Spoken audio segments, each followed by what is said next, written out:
Hi guys, welcome back to our channel Finance for Beginners. Today in this video, I'm going to show you how to log into your Chase Bank account. To do so, follow some simple steps with me. First of all, go to your browser in your default search engine. Then search Chase Bank Login. Then go to the first result that shows up or go to www.chase.com. It will then take you to the official website of Chase Bank.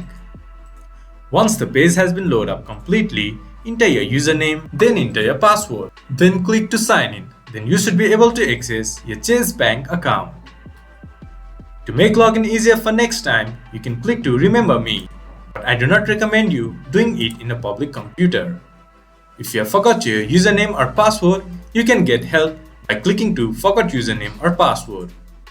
And if you haven't signed up for Chase Bank account yet, you can get enrolled by clicking to sign up now. This much for today's video. If you guys find our video helpful, please leave a like and comment.